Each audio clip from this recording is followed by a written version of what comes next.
Is he freaking out about court funding stuff or what? We're live? Okay. Great. I'll go ahead and call this meeting to order. Both Mr. Perez-Verdia and Ms. Salatel were unable to come today. I'm sure they'll listen later, which is the practice of a lot of ours when we have to miss committee meetings. So they asked me to chair. So we'll just go around the room and do introductions to begin. Mr. Salt, go ahead. Randy Solt, District 6. Felix Rivera. Suzanne LaFrance. Austin Quinn Davidson. Do we have anyone on the phone?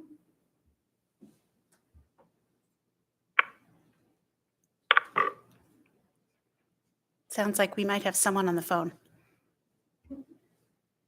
Okay, well, feel free to jump in later if you're working on getting unmuted. The first item was to have an Anchorage Health Department update. Just to note that the chairs did ask if the epidemiologist could be at this meeting, and the municipal manager did not permit them to attend this meeting. So Mr. Gerace was going to attend instead, but I don't see him either. Mr. Gerace, are you on the phone? I am, ma'am. Okay, excellent. Did you want to go ahead and give the health department update? Yes, ma'am. I would be glad to do that, and I apologize. Even if we had scheduled the epidemiologist, we have some meetings today around this rapidly developing bird flu situation. So I'll do an introduction here. We have currently all of our senior staff positions full. We have a human services division manager, a public health division manager, and our administrative division manager / deputy director, all on the ground since the end of January, with Terrence Shanigan coming over as the human services manager. Additionally, the next down, all the department managers are currently full too. So I know there have been some questions around staffing levels. We're short one public health nurse as we currently speak, and it's been offered to somebody they've accepted. We're just waiting on them to make the transfer to our agency. So I know those are high level items that people have asked about. Our epidemiologist would have loved to have been here today, but the developing bird flu situation, particularly with the current case in the Mat-Su, has prompted us to have multiple meetings today. And then, as everyone's probably aware, a cruise ship docked in Seattle with over 200 people with COVID sick. And we are attending some calls around that situation and the next step should it occur as people are inbound to Alaska. While we don't receive anyone directly to Anchorage by a cruise ship, they do dock in close proximity, and we would be the end point if people did develop or there was an outbreak on one of the cruise ships coming to Sword, Whittier, or wherever. So just so you know, the team is highly engaged in some current discussions today. We have meetings actually at 11 o'clock, and we have another event kicking off at 10:30, an Older Americans event. So not making excuses, just alerting to everyone some very dynamic situations this week in public health. Thank you, Mr. Trace. Yeah, thank you. I usually pause for questions, ma'am. Excellent. I appreciate that update. Are there any questions from members? Ms. LaFrance, go ahead. Thank you, Madam Chair. Thank you, Mr. Gerace, for the update. Would you be able to say a little bit more concerning the bird flu response and what exactly the municipality is doing or preparing to do? Thanks. Thank you for the question. Yes, so we've partnered with the state veterinarian, particularly because we also, as everyone's aware, oversee animal care and control. And so we have put out an update. We've put out the signs and symptoms for the people that have barnyard animals in domestic situations like chickens. It affects all, including waterfowl, which is a fairly new addition. Historically, it had been non-migratory waterfowl. It had been stuff like sparrows, but this is going wide. So we've done that announcement. We're working with the state veterinarian. Additionally, it is highly contagious among birds, and we have our first human case directly related to this variant. Came out of Colorado, so we're discussing that today on the public health side about response. Typically, bird flu is not a new thing. This variant is new, but bird flu in general has been around a lot. It's impacted some major metropolitan areas in its history, mostly overseas, but we did have some local stuff in America and heavy in Canada a few years back. So we're using those situations and those responses, and we should, by the end of today, have our draft response plan. But it utilizes a lot of the tools that COVID-19 did, which is high-level PPE, like we did in the beginning of COVID, not paper masks, but respirators and full PPE that we dispose of and burn post-use. And we're writing that as we speak. But our epidemiologists, we're all in different meetings around the same thing at different levels. So we're going to come together this afternoon and have these conversations about, from an epidemiological standpoint, from a medical response. We're looking into treatments too to see if historic flu treatments like Tamiflu are going to be effective in combating this, and then taking the next steps with our other partners to get enough stuff on hand so we don't have a situation like COVID-19 resulted in, where we ran short. Thank you for the question, though. Thank you. Thank you, Madam Chair. Yeah, thank you, Ms. LaFrance, and thank you, Mr. Drace, for that answer. Mr. Rivera? Thank you, Madam Chair. Thank you for the report, Mr. Gerace. So I have a question on the other issue that you brought up, not specific to the cruise ship in Seattle, but just more broadly regarding tourism, especially as the season is about to start.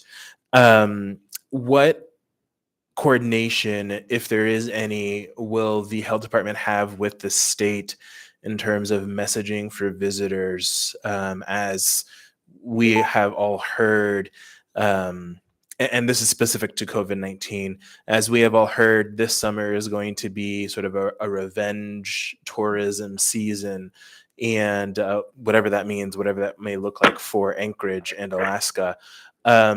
So, if we're expecting such a large amount of folks to come here, what type of messaging are we putting out?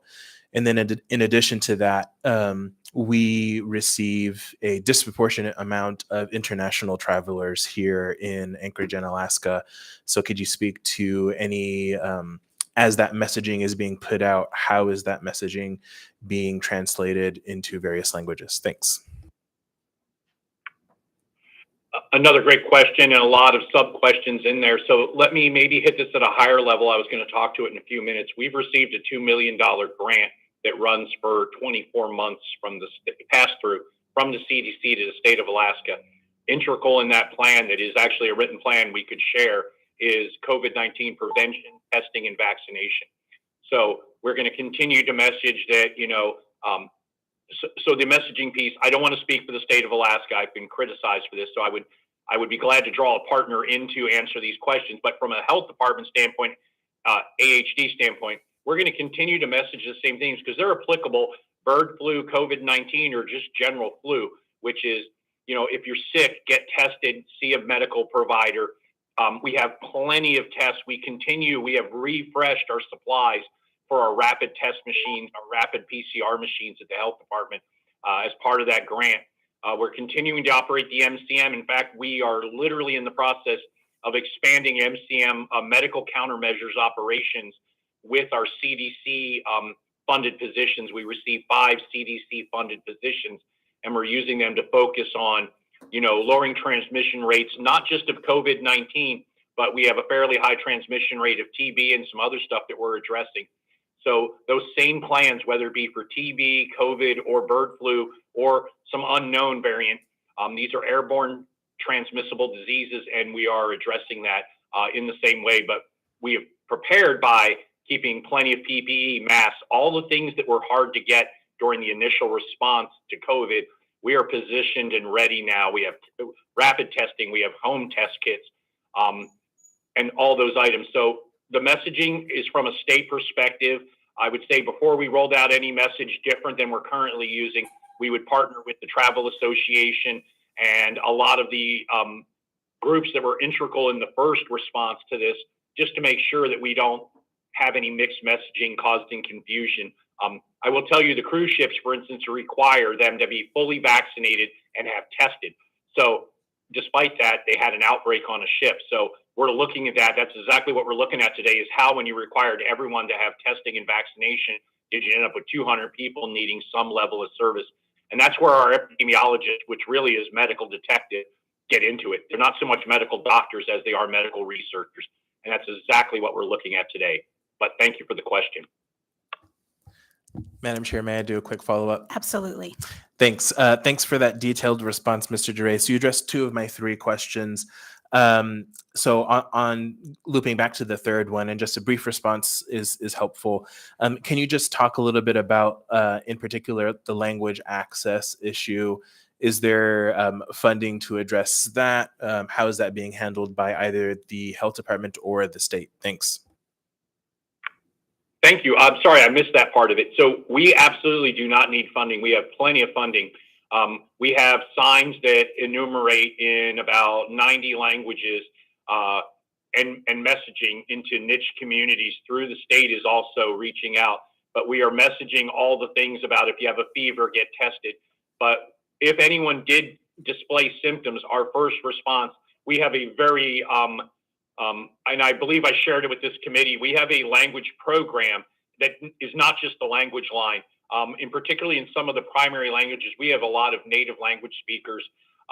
Spanish as one. So several native languages. Our public health staff are native speakers. So I feel we're positioned pretty well, not only to support tourists, but maybe people from outlying villages that start coming to town as part of the summer come to Anchorage for whatever, particularly as school lets out.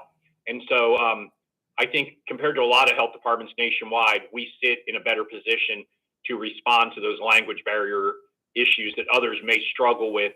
We're aware of the communities that we have. We have strong community presence. And in partnership with Junior's office, we've done a lot of community outreach in the last few months. In fact, the van was out this weekend. Our mobile health clinic was out in Mountain View this weekend. And we really stress, between our forms being in multiple languages and having the language line and just having signs, welcoming signs in up to 90 different languages. And it's not just around COVID, it's around all vaccinations, it's around public health being reproductive health and other things. So I really think we're positioned properly. And I appreciate the question because funding is not a restriction in this case. I feel we have a very robust language program. Okay, I don't, excuse me, my allergies are really getting to me. I don't see any other questions. Mr. Solt, you're all good? No questions from you? Okay. One question from me, Mr. Gervais, a really basic question. So in the past, we've had one epidemiologist, and a member or a constituent, I can't remember, told me that they saw two epidemiologists listed on our website. Can you, since we don't have the opportunity to talk with them today, could you say whether there's one or two and just tell us a little bit about their backgrounds and training and whether, do they have PhDs in epidemiology? Are they medical professionals? Sort of what are their backgrounds? Another great question, and I love talking about these folks. So we have one city employee epidemiologist, Reva Katz. Reva has about 35 years. She was with the state for many years, in fact, retired. Reva has a master's in science around epidemiology. We have a CDC-provided epidemiologist who is a national asset, national subject matter expert that is an MD, PhD, is a professor of medicine at Emory, and is paid for fully by the CDC for 18 months. So I call him a add-on staff member. While you see him listed, he is an MD, PhD, and we are blessed. He's a subject matter expert in many, not just communicable disease, but he is a subject matter expert and recently did on smoking and the effects on child development. He is a childhood obesity subject matter expert. And really, this is his go-to thing, is that he is a high-level, national-level researcher into many of the, the developing public health challenges we see around childhood obesity, premature birth and smoking, and just smoking cessation, and a lot of the medical things. But I hope that answers the question fairly easily. Yeah, it does. That's perfect. Thank you so much for that background. Anything else from members before we move on to the next item? Okay, thanks so much, Joe. And I know that you're pretty busy over there. We'd love to have you stick around, but if you can't, we understand. So thanks for the comprehensive answers to our questions. Thanks for having me. And I'm going to hang till 10:30, but we're kicking off the Older Americans event with AARP, which, as everyone knows, besides the animal control, we have the Aging and Disability Resource Center here, and it's an integral event statewide. So thank you. I wish I could hang longer. Monday, we told this on Monday, and I do apologize that things are just so dynamic. No problem. Thank you so much, Mr. Drace. Okay, we'll go ahead and move on to 3B, which is an update on mental health in schools. We have Alyssa Bish, Julia Louie, and Sarah Clark with Volunteers of America, or Volunteers of Alaska, probably. I can't remember, VOA. You want to come on up and feel free to sit here and just make sure to use the mics when you speak. Madam Chair, this is Miss Allard. I just wanted to let you guys know I came on about 10 minutes ago. Oh, great. Sorry. Hi, Jamie. Miss Allard has joined. Welcome. And I'm sure they'll give us some background, but we, as part of ARPA funding, I believe, or it could have been CARES Act, funded a program through VOA in the schools to address mental health with students, elementary school or across the board. You'll speak to that. Oh, okay, great. Go ahead.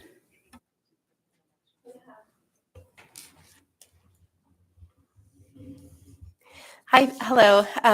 I'm Sarah Clark. I'm the Vice President of Family and Community Services at VOA Alaska, and Julia Louie couldn't be here today, but Renee is here. Hi, I'm Renee Rafferty. I'm the Regional Director of Behavioral Health at Providence, and we have a joint venture in this project together. And my name is Alyssa Bish. I'm the Director of Community Relations at VOA Alaska, and I can confirm, yes, we did receive CARES and ARPA funds for this project. Thank you. We're delighted to be here to talk a little bit about the services that were provided with that investment. If you don't know, I can talk a little bit about VOA, and Renee can speak to Providence. But VOA has been providing services for Alaska youth for over 40 years in Alaska.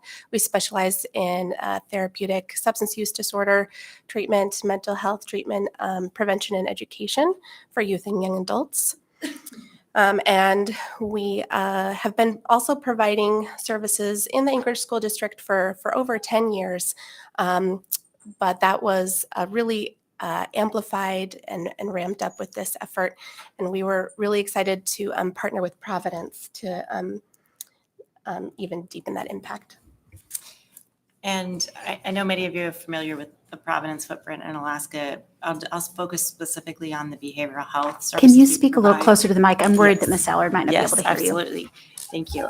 So we have over 300 caregivers in the state of Alaska. We have behavioral health services in Anchorage, in Mat-Su, Kodiak, Valdez, and in Kodiak in particular, we've had a program like this for over 10 years that is the similar type of integration model. And then we also have a footprint in Washington of integrated where the borough, there's a levy that pays for that and has been supported for over 10 years as well.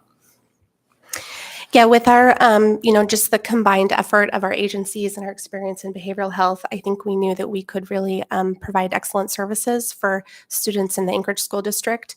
And the timing of this investment was fantastic. It was at the same time as COVID.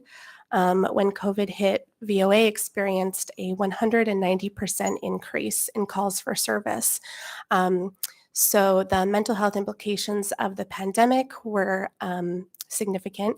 And we'll talk a little more about the data later, but there was also already a growing mental health crisis for youth here, even before the pandemic started. But really the complexities of COVID hit students hard. They were and still often are still suffering from isolation, lack of community connection and connection to supports that support their health and well-being, and really the overall stress and changes in routines. Those are all demonstrated in a lot of the emerging research on how the pandemic is impacting youth mental health. So anyway, what we want to talk about today is just the impact of these services on the Anchorage students, a little bit about the model that we're implementing in schools, and answer any questions. Next slide. So just as an overview of kind of where we are at now, which you can see on the left is the list of the schools where VOA Alaska and Providence provide on-site services with our integrated mental health services model. Excuse me. And on the right, you can see just how we've grown these services over time since when it began in 2015. And what we've done over the years is really learn from the successes and challenges of providing mental health services within a school in the Anchorage School District. Operationalizing really those lessons learned and then making improvements to how we implement and coordinate our staff. And what we have now is a really wonderful model that allows us to provide prevention, early intervention services, all the way to intensive therapeutic services, all at the school. And then it also allows customization at every school site, which is really important in the Anchorage School District, where principal autonomy is very important, and each school really is its own individual community with strengths and challenges. And so we have developed a model that really allows us to be flexible to the needs of each school site. Next slide. Here, I think we wouldn't do a good job talking about mental health services if we weren't trying to demonstrate the need as well in the community. This is local data pre-pandemic youth mental health indicators. So again, just touching on the state of youth mental health before the pandemic, we were already seeing increases in suicide attempts, suicide ideation, a lot of the key indicators for youth suicide, as well as feelings of sadness and hopelessness. This is similar to what's happening across the nation, so it's not necessarily unique to Alaska, but nationally, 1 in 6 children between ages 2 and 8 have a mental health condition, and mental health problems in youth and adolescents is not necessarily uncommon, but what we don't want to see is things getting worse. So again, this is pre-pandemic data. There's been emerging research that shows that over the course of the pandemic, mental health symptoms have doubled for youth. So we're very concerned about that. And what we know is that the need in our community here really outweighs the capacity of any one agency or provider or organization to meet the needs here for youth and their families. And so we recognize that it was very important to be strong partners with the Anchorage School District, as well as Providence and other providers, if we're going to be successful meeting this growing need. And then also, I think it's important to talk about the health disparities in the data as well, that higher rates of suicide and suicide attempts are higher in some groups of children and youth than others. And also rates of anxiety and depression are significantly higher among LGBTQI youth, as well as foster children. And these disparities really only kind of worsen academic outcomes for young people, as well as health outcomes.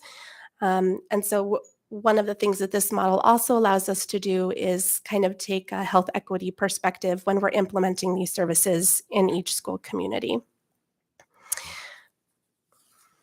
One thing I would just add is that collaboration with other providers and government entities, I think, is the key that we're going to be able to solve the challenges of access, and that you see nationwide as people have watched these numbers tick up, that the evidence-based practice and moving that through collaboration into tiered systems where you're not just providing it in a behavioral health space, you're actually moving the services into the community is really where we're going to have an impact on this. That if we use the old models, we're not going to be able to change.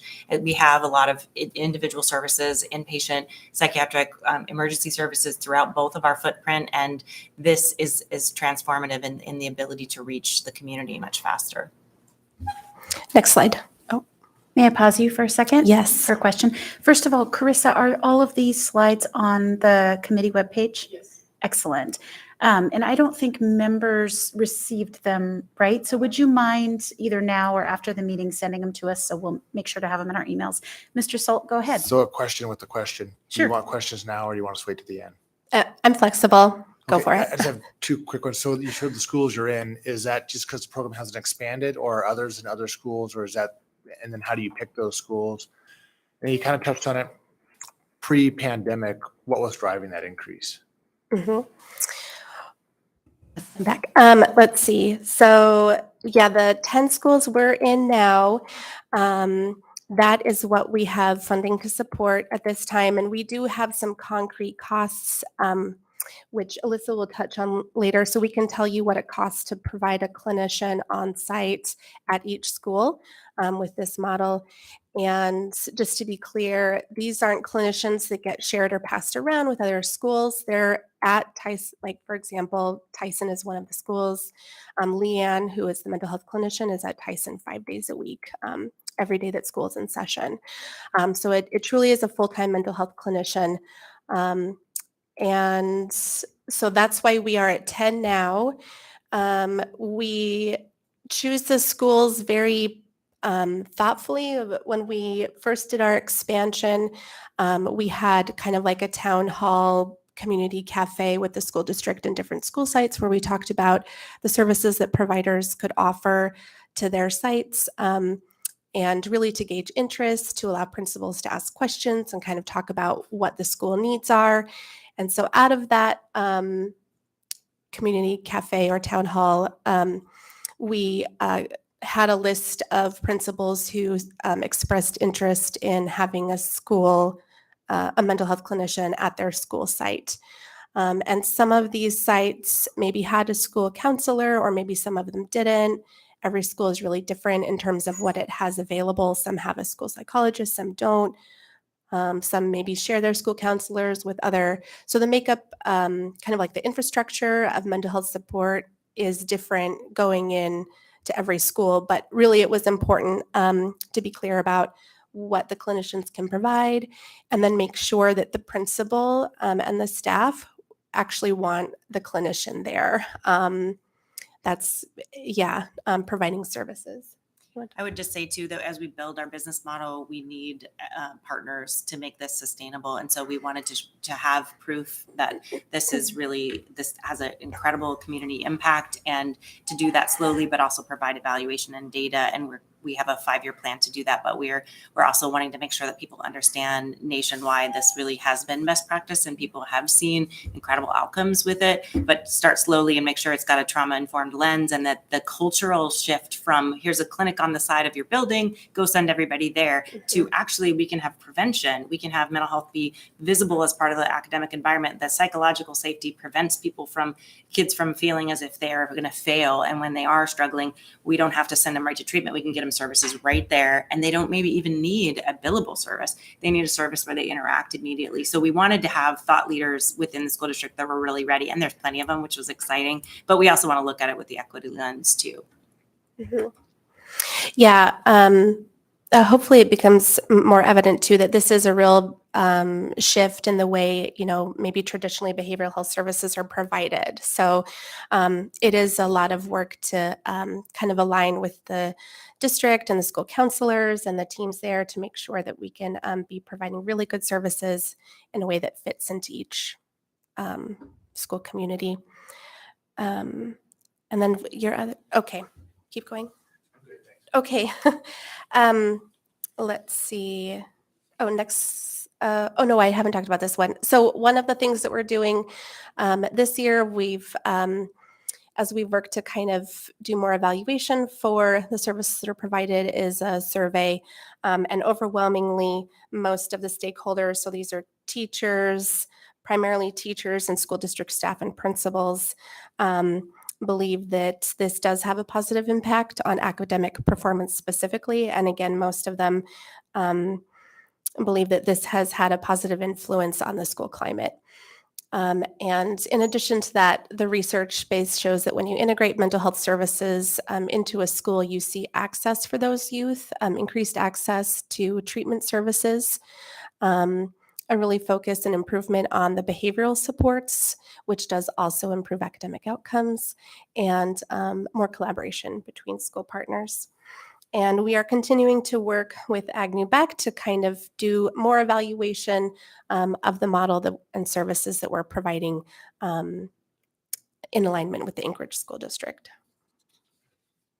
Next slide. So I'll highlight the model that we've been referencing here. So as Renee kind of touched on, what this model allows us to do is it no longer keeps the mental health clinician kind of like behind an office door. Our clinicians are out on lunch duty, like pushing the trash cans around. They're meeting kids when they get off the bus. They're playing Foursquare at recess with kids. It's really about building relationships.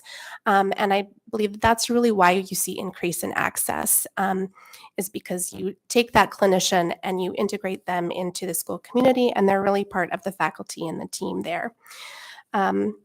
And so some kids need intensive therapeutic services, but a lot of kids don't. You know, some just need some more prevention and early intervention, some targeted services just to help them stay the course more short term. Some kids just need education and the Tier 1 services, school-wide support, which is really mental health promotion and prevention. And so this model allows the clinician, again, to be providing activities at each one of those tiers of the multi-tiered system of support. And next slide. So across the 8,000 students that are in the schools that were listed there so far, this is just since September, so it's not a full year of data, but we've provided over 600 hours of service for those 8,000 students in the school sites where we have a mental health clinician placed. A lot of it is the therapeutic services, but again, the Tier 1 is really a wonderful way to align with teachers, educators, and staff as well, to support them with their SEL presentations, to support teacher mental health, and to support families as well. And next slide. We have some examples too, just to help clarify really what is happening in each one of those tiers. Renee, do you want to talk about this? So Tier 3 is the traditional behavioral health services that you imagine. You get individual, family, group therapy.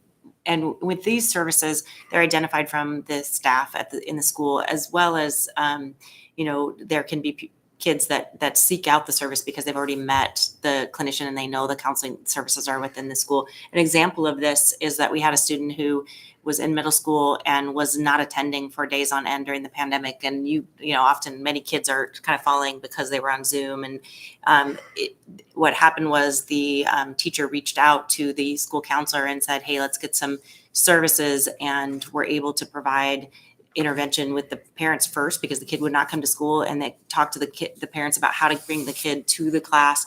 They came to the school, got intervention, and while she was able to provide that support at the school, she then was able to get the student to start attending school, and then still was struggling with mental health issues, but brought her into a group therapy as well that helps with grief and loss. And so those services were, for somebody that was struggling with depression, you can see the same thing happening also with a student who, I'll give an example, was escalating frequently and ending up getting suspended and moving out of, the academic environment because he was struggling with not feeling successful. And because of the clinician intervention, he was able to learn to de-escalate himself, to understand that he was feeling like he couldn't actually learn in that moment and why that was, what was happening, and use the tools, and is attending school, and his grades are doing fine now, which is pretty amazing to have that intervention happen. So you can see how those are the services we all sort of have it in our head that need to be in the school and are very, very valuable, but they're that tip of the tiered services, because not everybody needs to move into individual therapy and family therapy. They can have one intervention, or they can get into what we have in the next slide, which is the Tier 2 services. So these are targeted services that we do. That the nice thing about having the collaboration between behavioral health and academic is that we can develop screening tools and look at what's happening within that school environment. Is there more trauma? Do people need training on conflict resolution? Do they need support on, navigating oppression within the school system, or feeling like as if they have, challenges with resources in terms of the social determinants of health? And how do we bring those resources in? And this can look like, a life skills group of learning how to, move on to high school and get ready for the next set of skills. It can look like grief counseling, but it can also be what we've done, which is emotional CPR. So we've provided emotional CPR to all of the students within our school, high school and middle schools, and teachers have been taught as well of how to provide treat as support in the moment if somebody is experiencing a behavioral health crisis. So the verbiage has been very helpful for all the staff to learn, as well as the kids, and the kids are then able to teach each other about how to respond, and not, if somebody's suicidal, not just let that go, but provide resources that we have within the state. So it's an opportunity to really give broader education and immediate support based on what's happening within the school. And then the next slide is our tier 1 school-wide services. And so this is, more of the prevention end of things. So talking about stress reduction, talking about how do we, prepare for testing, or what does wellness look like in an academic environment? How is mental health going to be highlighted, which we're seeing, needs to be in every environment, whether it's an employed or an organization that we're in as adults, or in the school environment, or it's in the academic environment, that we all need to understand how mental health plays a role in our success. And then, resiliency tools. We've provided resiliency training to over 300 staff at the Anchorage School District, and would want to expand that as well over the upcoming next school year. I don't know, Sarah, if you want to add anything to that. No, those are all really good examples. Okay, next slide. So I am here today to tell you about what this program costs and how it is funded. So I get to talk numbers with you, which I really enjoy doing. So the total cost of the program for all 10 schools is about $1.3 million. This breaks down to about $130,000 per school site, which includes not only the dedicated clinician for that school site, the clinical supervision to support that individual, the program management to coordinate all of the schools in the program, and then the administrative support for enrollment, paperwork, all that fun stuff, billing, and compliance. So all of that kind of packages up to that $130,000 number per school. This is primarily funded in the last 2 years through the Assembly's CARES ARPA funds that you've provided. We are in the process of, we're in multiple conversations with funders at many levels, so including the state, the feds, some private foundations, the Mental Health Trust, to kind of determine the sustainability of this program. So Senate Bill 164 at the state legislature right now currently includes $960,000 to support this program in FY23, and it is moving forward. So hopefully it'll pass. But that is kind of closing the gap between what we earn in billable services. So when they were talking about those 3 tiers, it's really only that tip of the iceberg, that top tier of individual, group, and family therapy that we can bill Medicaid and private insurance for. So that count works out to about 20 to 30% per school site that we're able to recoup and build services. And that range is kind of based on the population of the school, as well as the needs of that school population. So that's why there's kind of a range. So we're, knock on wood, fingers crossed, hoping that we get that state support. But if not, we are looking to the Assembly to see if it'd be able to build this school-based support in for FY23 to just continue that support and that keep these services alive for the next fiscal year. I have a question from Mr. Solt. So I don't see any funding from ASD, but I imagine they give you indirect funding by giving you space and access. Okay. Yep, ASD provides us with facilities. And then I'm sure you guys are aware that the school board in their latest budget included funding for mental health in schools. We have not heard what that's going to result in as far as funding for providers.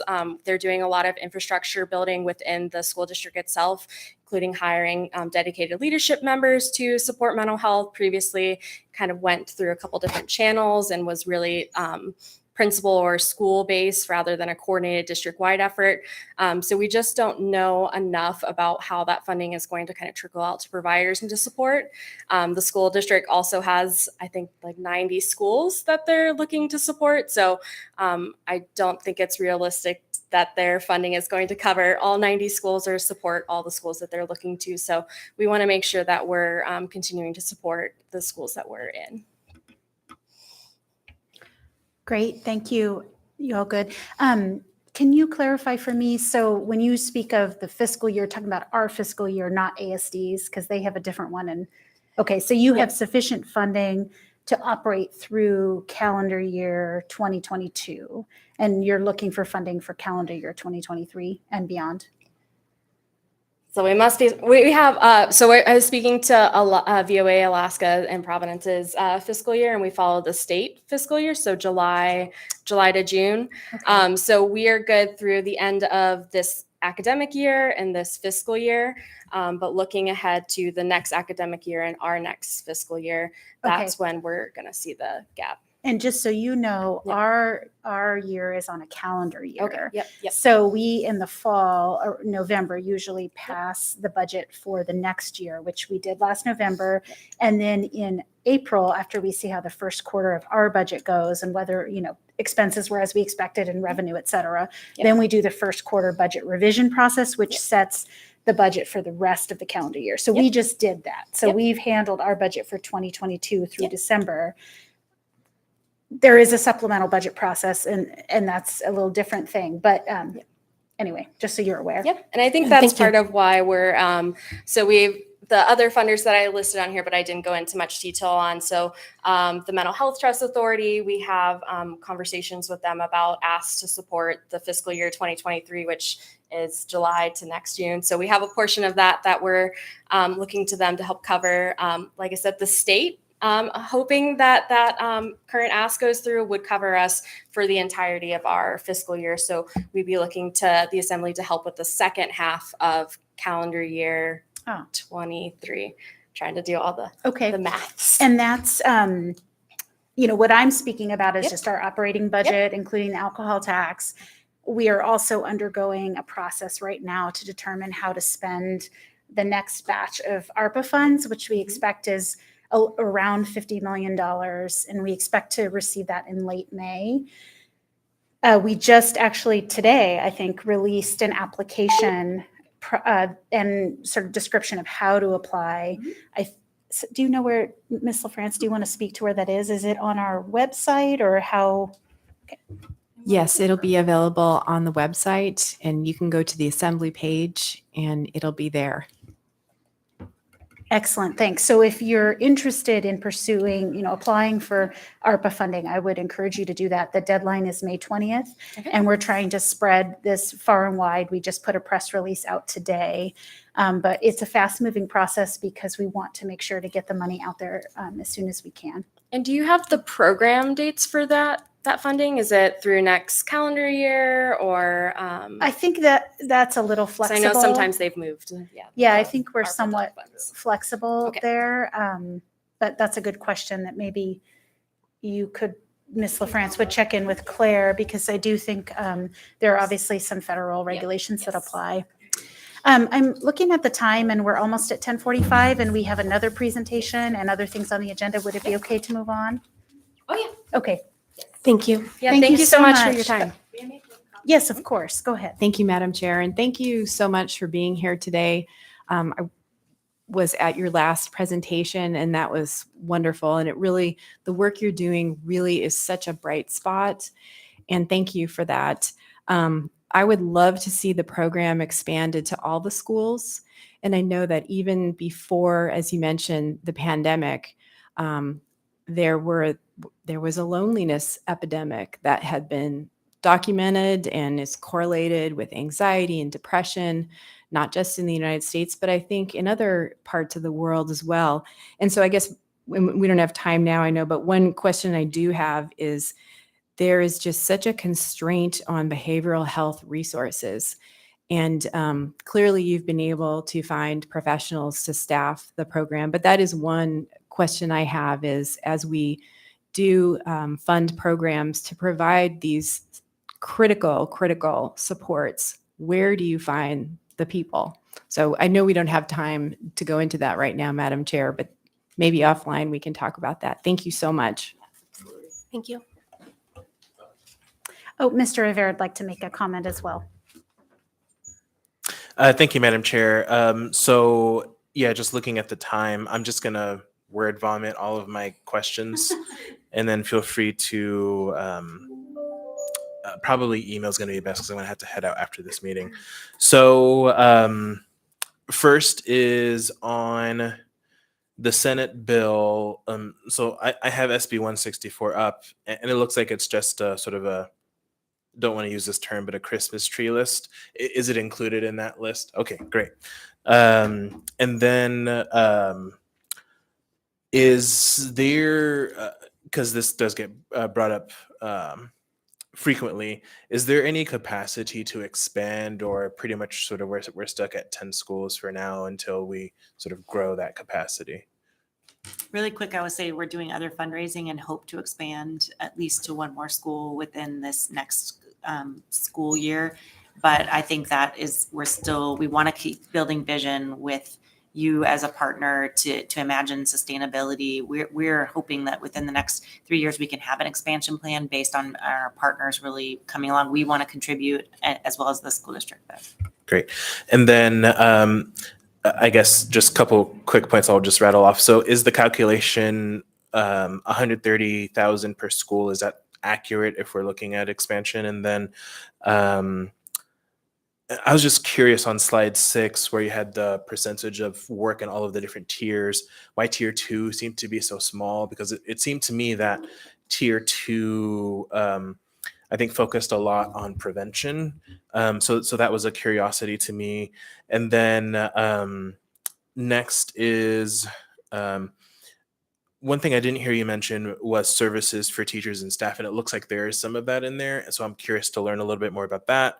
And then what tracking is being done specifically regard to the mental health indicators and the social determinants of health sort of at each school to see, are we going up, are we going down? And it looks like schools started receiving these services in 2015. At least there was one school in 2015. So, is there sort of a case test that you can look at from 2015 to today, sort of where that trajectory is at? That's my word vomit. Thanks. Okay, thank you. Thanks. Madam Chair, Yes. just to the point about the deadline, ARPA grants can be spent through 2026, and we put 2024 on the application. Excellent. Thank you so much. I was going to say Madam Chair, but I guess you're Miss LaFrance in this moment. Come on up, Miss Hall. Tiffany Hall's here from Recover Alaska, and she's gonna go ahead and talk with us about the status of alcohol misuse disorders and needs. And how long do you estimate your presentation will be? Thanks very much. I was asked to present for about half an hour. Oh my goodness. So I'm happy to try to move quickly and just touch on the really high points. And hopefully this will just spark further engagement anyways. So I was asked to present on kind of the status of alcohol in Anchorage and as well as some recommendations that I think that this committee can pursue. One of those is further conversation, so I can try to just Well, go if quickly. you've been sitting there patiently and prepared a half an hour presentation, I don't want you to feel too pressed. I'm wondering if is everyone okay? We don't have the public safety committee. It was canceled. So could we go at least until 11:10 and give Tiffany a little more time? That's 20 minutes. Super. I mean, we do have some quick stuff at the end, but I don't see a lot of members of, yes, ma'am. Okay. Okay, well, you can push that to the next meeting. Excellent. I'm sorry. I didn't realize that there were such substantive presentations here. This is great. No problem. Too much to do in an hour. Okay, so Yeah. we'll plan to go a little late, so don't feel super rushed. But Okay. if you can move quickly, that's helpful, and we can always do follow-up meetings. Super. Go ahead. Thank you so much. I'm Tiffany Hall. I use she, her pronouns. I'm the executive director of Recover Alaska. I am here in Anchorage on Denino land, but we do try to serve statewide. I'm also a person in long-term recovery. And thank you so much, Carissa, for your help. And I will send the slides afterwards to maybe Carissa can help me get it out to the full committee. And Recover Alaska's mission is to reduce excessive alcohol use and harms so that all Alaskans are empowered to achieve our full potential. Next slide, please. So today I hope to quickly cover just a very high level about our work generally, talk a little bit more about the impacts of alcohol misuse in Anchorage, what works and what's needed, and then close with some recommendations. Next slide, please. So Recover Alaska works at the system level, so we don't provide direct services. We do that in 4 primary ways. One is through access to care. So we try to connect people with information through our website, through a partnership with Alaska 211. We are in statewide conversations about the Care Line and 988. And one thing that we're looking into, we're looking into building recovery-ready communities and increasing peer support workforce in Anchorage and throughout the state, which will be a pretty critical component, I think, moving forward. But then also I heard your question, Ms. LaFrance, at the last presentation about where to get these providers. And we are in talks with the University of Alaska Anchorage on how to start turning out additional master level social workers in the state. So that is not finalized yet. We will make an announcement once it is, but we're working on that exact problem because it is one.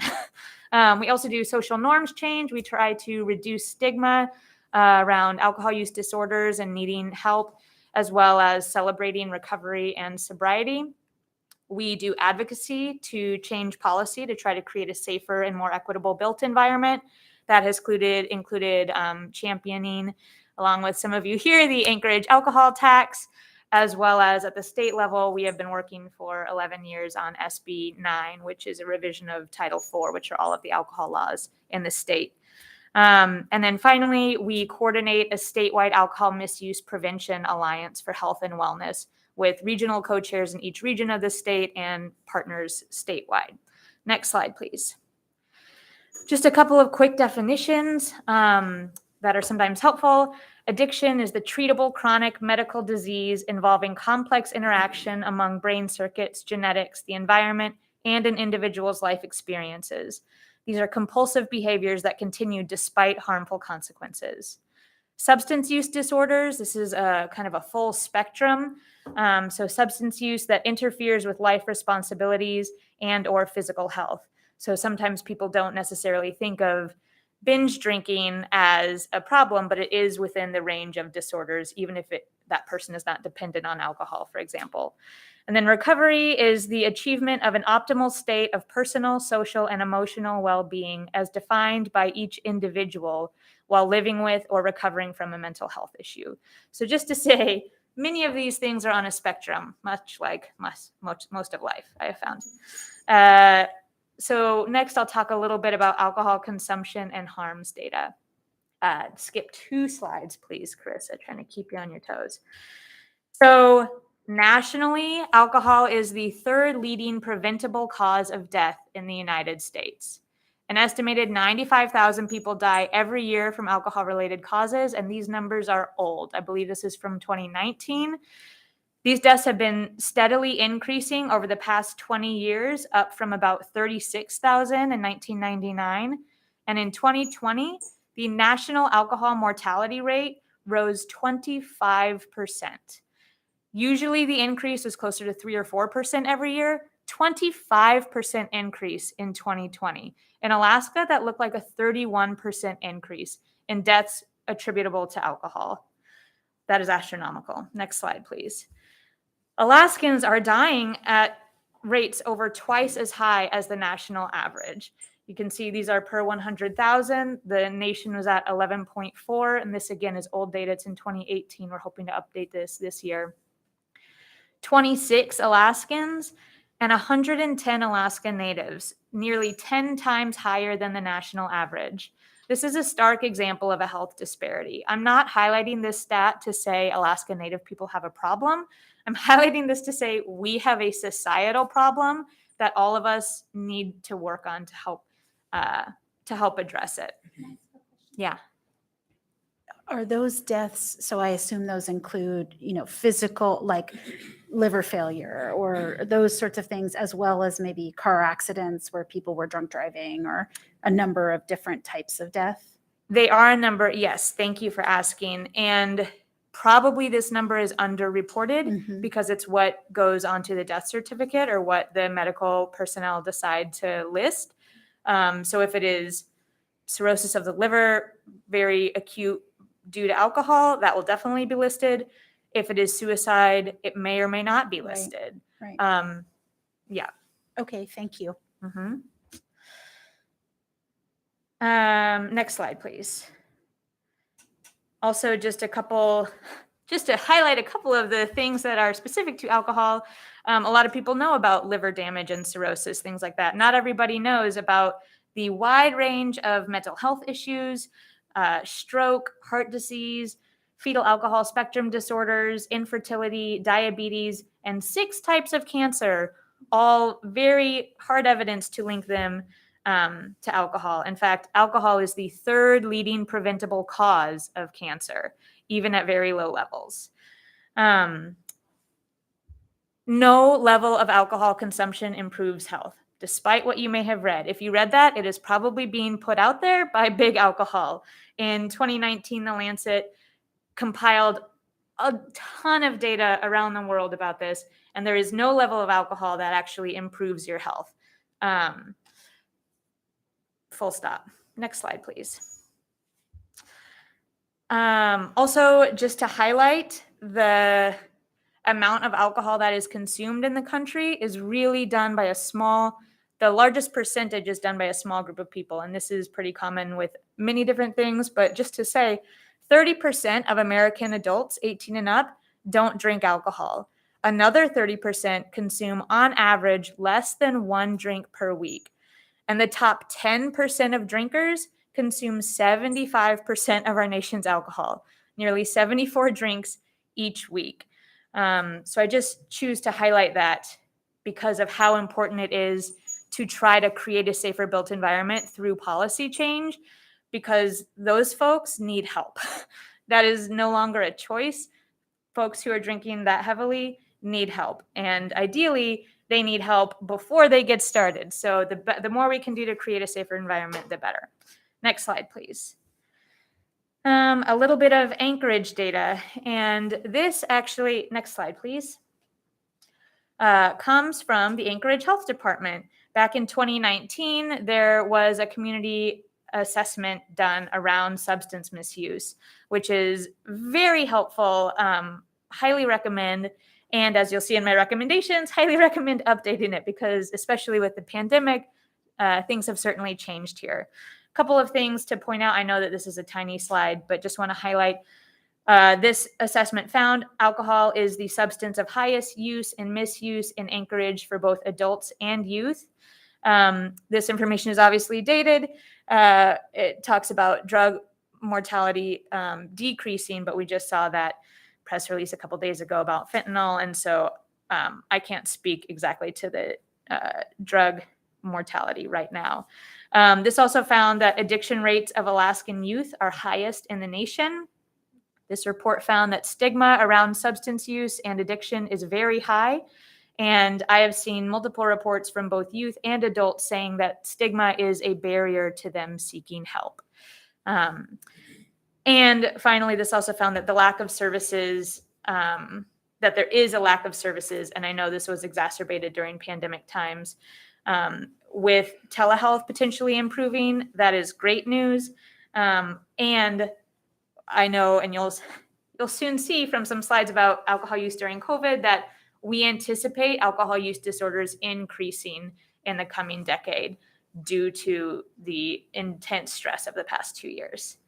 Did you have a? Yeah, I have a question. So I see number 8, it says there's a lack of substance misuse treatment options in Anchorage, which I think we all hear a lot about conceptually. And, you know, those of us who have tried to get the Golden Lion up and operating so that we have a facility for local folks to go to, care a lot about this.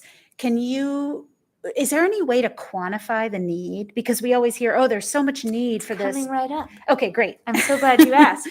Next slide, please. Also, we have information. Providence just released their most recent community health needs assessment, reporting that 63% of respondents reported that their emotional, oh, sorry, that's different data. The Providence report says people reported 6.3 days per month of poor mental health, with 4.3 days per month with debilitating health days, meaning they didn't even want to get out of bed. And 1 in 5 people needed mental health services or substance use treatment, but nearly half of those folks were unsuccessful in securing services. And I'm happy to attach the Anchorage needs, the Providence one, and any other kind of data that I'm referring to. I'll just include that so y'all can dive more deeply into that in your free time. Next slide, please. Also just wanted to call out, though, that the number one community high priority health need in Providence's Anchorage needs assessment is behavioral health challenges using both mental and substance use disorders is the number one need that Providence just found in 2021. Next slide. Can Oh, go you ahead. explain that a little more? What do you mean by that being the primary? So I wish Renee was still here because she can definitely explain it more than I have. I just actually got this report last week, so haven't had a chance to fully delve into it, but I know that they put a survey out to the community and asked a number of questions, and So then the quotes. Oh, and does it mean that folks who are struggling with behavioral health issues are more likely to have substance use, misuse I disorder? understand now. Okay. No, this was highlighted that the number one need is behavioral health challenges, and that includes both mental health disorders and substance use disorders. So whether somebody identified like what they think Anchorage needs the most, Got or it. however that's what that. I think the Subsentence. challenges part is throwing me off. So really what we need is behavioral health treatment or systems to, okay, that Yeah. makes sense. Thank you. Yeah, Ms. no, LaFrance, thank go you. ahead. Thank you, Madam Chair. I have a question about youth behavior. And we've heard reports about risky behavior trending down. And I think that's nationwide. And I would assume if there was a downward trend, it probably wouldn't be so downward here in Alaska. But can you address any piece of that as far as like with alcohol use among youth, if there is that downward trend here, or if that trajectory is still going up? Thanks. Yeah, absolutely. It's a good question. And I'm pulling up the most recent data that I have right now. The way that this is measured across the nation, the most common way is through the YRBS, the Youth Risk Behavior Surveillance, which is put out by the CDC through states. And they decided to skip, they do it every other year, but they decided to skip a year due to a variety of different reasons. So the data that I have is a little bit older. I will say that the first drink prior to age 13 is one place that Alaska looks a little bit different than the rest of the nation. While we have been trending down since 2007, and first drink prior to 13 is really important because when youth start drinking by age 15, they are 5 times more likely to develop a disorder. So it's not just because we want to control them, it's because their brains are still developing. So it's very important that people start as late as possible. In 2019, the Alaska average was 15.9%, whereas nationwide it was 15%. And that's the first time Alaska has actually been higher than the rest of the nation. So the nation is certainly trending down. We're trending down-ish, but not as quickly. Ms. Hall, may I stop you just for yeah, a moment? please. Mr. Rivera? Yeah, I just want to formally make a motion to extend this meeting until 11:15. Second. Great. Any opposition? Okay. Thank you so much. Go Thanks ahead. so much. Appreciate that. With teen current use and binge drinking, Alaska is also trending down, just like the nation is. And according to this, our numbers look a little bit lower. However, there's a big caveat because Alaska is one of very few states where the YRBS is an opt-in process. So in most states, school districts put this out, and if the parents don't want their child to participate, they have to opt out.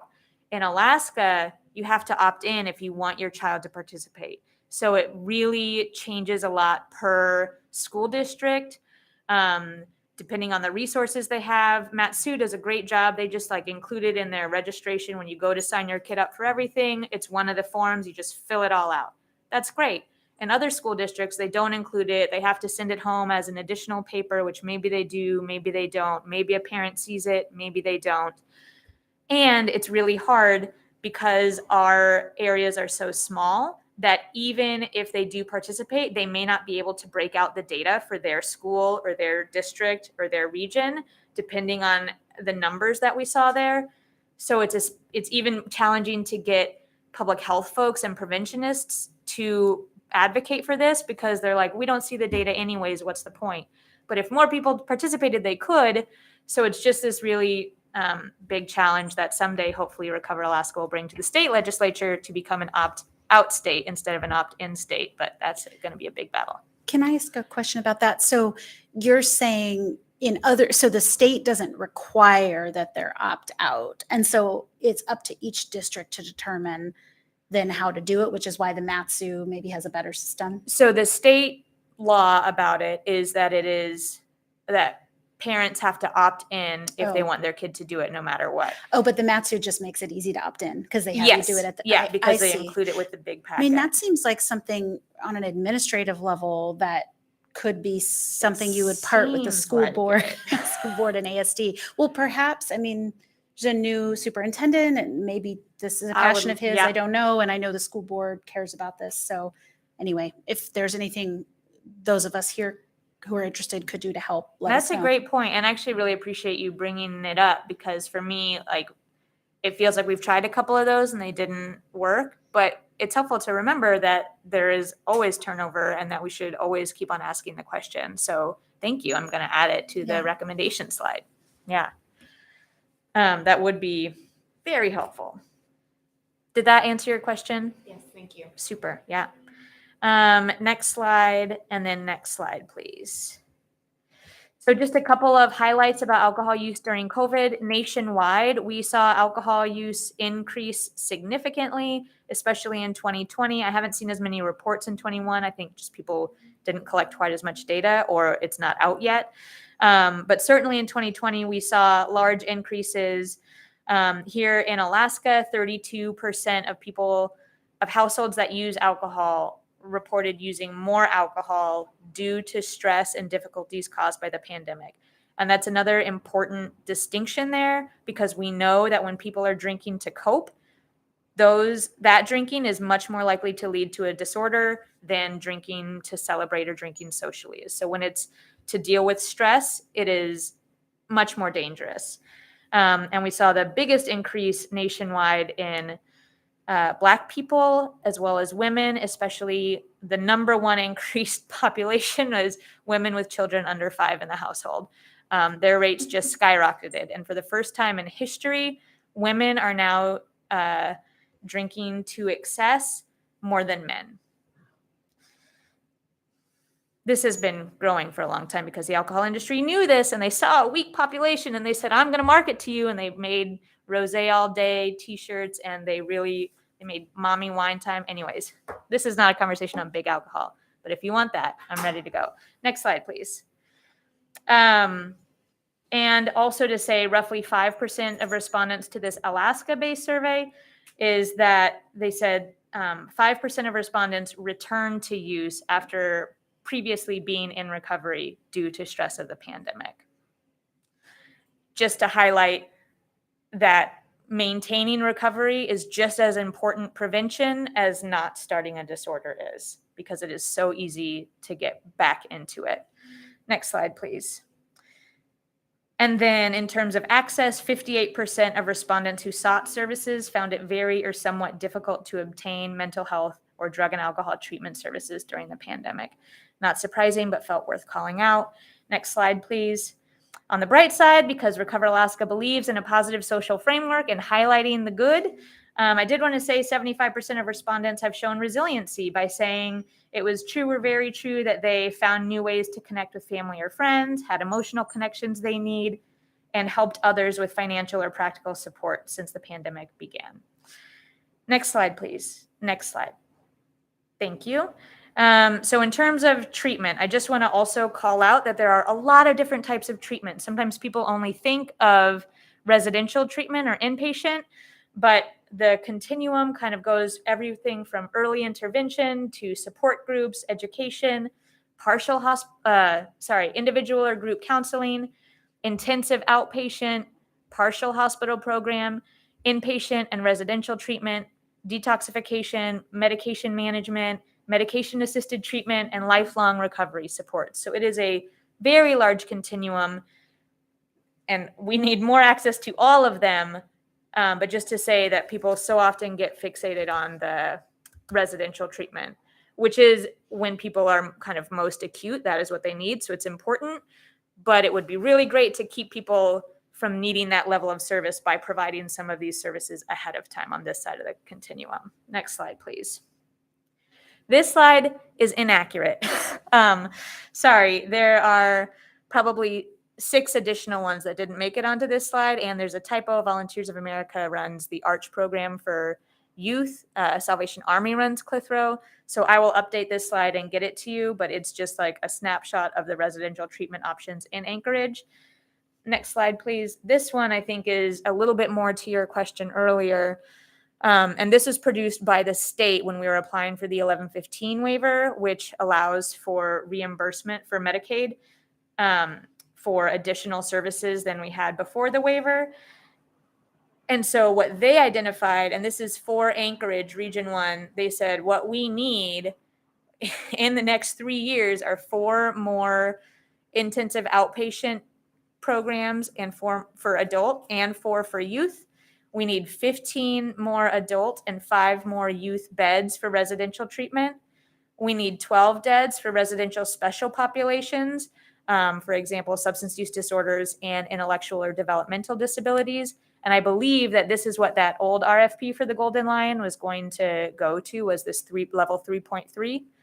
And then 2 more programs for medical monitored inpatient withdrawal and 1 more program for ambulatory withdrawal management. This is what came out of the Giant State Needs Assessment. Yeah, Felix. Sorry, Mr. Rivera. Go ahead, Mr. Rivera. Thank you, Madam Chair. Sorry. It's your job. So this is what the state said that we needed. What did we actually do? Great question. And here is also probably where I wish Renee was here. I'm not positive. I know that we have stood a couple more up, but I'm not positive which level they fall at. So I'll follow up with you and get back. Thanks. And then it looks like this is going to be, if this is a 4-year needs assessment, this is going to be ending next year. Is there going to be a new one that comes out soon? Hopefully, yes. And that's another thing that's on Recover's plan for the coming year, is to try to work with the state to update the application to Medicaid services, especially because what we have found during this 1115 program is that we didn't do it right. And we left out a couple of pretty key infrastructure pieces that would allow primary care places to access some of this funding and allow for more integration of care. But because those don't exist, we haven't been nearly as successful as everyone thought we would be with the 1115. And so we've done a couple of surveys on that and are working with providers across the state to try to say, here's how we need to change the waiver application for the coming 3 years. Go ahead, Ms. LaFrance. Thank you, Madam Chair. So on this slide, programs versus beds, and I think you already spoke to this, but could you say again, like for 4 adult programs, I mean, how many beds would that be? Great question. And so this is sort of on the continuum. So level 2.5 is before the need for a bed. So this would be an outpatient program. And so we don't need bed spaces for those folks because they're just going in kind of, depending on the program, daily or weekly, and could be a group of 10 to 20 people in one group. Could be individual also, but that's why they're not beds. Thank you. Okay, I can see that on the slide now from here. It says outpatient. Yeah, it's actually, I mean, attainable. This feels attainable. It If does. we all worked on it, and I know you are working very hard on it. Can you tell me where you are in your presentation? I'm just looking at the time. I have, next are the recommendation slides. Excellent. Okay. Does someone want to move to extend by 5 minutes? Sorry to do it, but Sorry. no, it's okay. So moved. Thank you. Second. Thank you all. It's a packed agenda with really good stuff. This is a really, really good presentation. So Well, thanks so much for making time. Next slide, please. Oh, I lied. This is just as we did a statewide needs assessment, Recover Alaska, the barriers that we found for people not only are accessibility, but also anonymity, their personal level of readiness, immediacy of need, and capacity of the system. So that's all. Next slide. Next slide, please. This I wanted to highlight. These are the recommendations that came out of the Anchorage Health Department's assessment in 2019. The green arrows are things that have been accomplished. So thank you. Good job. The yellow question marks are ones that I'm not positive where they stand. One example in the bottom right, there is a require municipal employees to attend training on trauma and cultural competency. I know that happened at least one time. I don't know if it has become a recurring thing that happens regularly. And then the orange ones are ones that we are pretty sure have not happened and we think should still be policy recommendations. So allocate funding for a crisis stabilization center, do not support increases in alcohol outlet sales hours, invest in free or inexpensive extracurricular activities for youth are the three primary ones. I'm wondering whether, since Mr. Drace isn't with us and we're really out of time, I'm wondering whether it would make sense for you to follow up with Cameron and Meg and suggest that we do a more in-depth discussion actually about these and have Mr. Drace here, because he could probably speak to, I mean, I recall, for instance, that there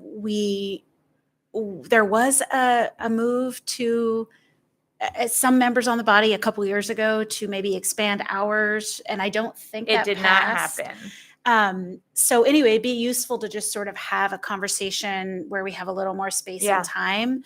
Do you mind reaching out to the chairs and letting them know what No. we covered and sort of where we are? And Yeah. I'm happy to speak with them as well. And actually, so one more slide. Next slide, please. So this is just on theirs. What we, Recover Alaska, are recommending. There is sort of a long list here. I'll just read the. When you said on theirs, sorry, do you mean for the Muni? So that was the Okay. health And department. then now this is, This okay. is ours. For the Muni or just Recover Alaska's priorities? For the, I believe for the For us, Muni. okay. Some of this is that I don't exactly know like where Muni jurisdiction lies, but so I think that it would be great if the municipality could help bring needed treatment facilities online. We had talked back when we were first talking about the revenue from the alcohol tax. April Kyle from South Central Foundation brought a short-term launch idea about how to get new facilities up and started with providing 3 years of funding. And then after that, they would pay for themselves and creating that type of fund. I continue to think that's a phenomenal idea. Support and prioritize navigation services. I know this is being talked about, especially as the 150 bed facility is discussed, but I think that without navigation services, it's just crisis and it'll never reduce the need, but navigation services really could reduce the need. One example of this is the Community Resource Center at the library. They do a great job. So also continue supporting that. Clitheroe Center, former Golden Lion. I know these are things that y'all are talking about. Thank you. The Mobile Crisis Team. I know that that's about to be expanded. Thank you.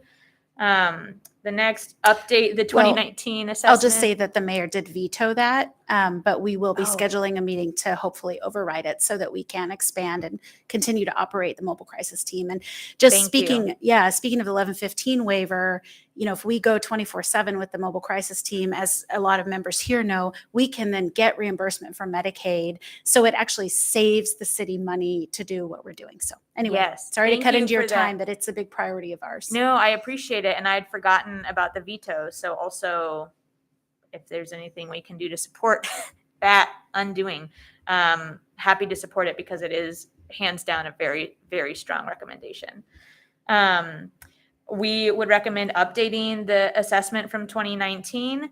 Consider aligning with Healthy Alaskans 2030, which has a couple of substance use goals in it and has already been a conversation of subject matter experts around the state. Convene subject matter experts to kind of continue having this conversation essentially, which I think also is what you were speaking about a moment ago. Focus on prevention. You've been doing some of this. Continue to support workforce development and training, reducing adverse childhood experiences and promoting healthy children and families. One great way to do this is maintaining the second bucket of the alcohol tax revenue.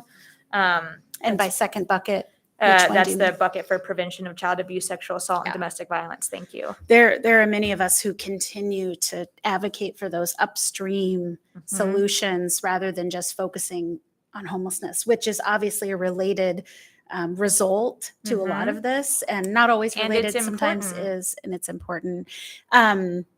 I think we see the slide. Perfect. We're sort of running out of time This here. is it. So I don't see any members of the public who, are you here for audience participation? Okay.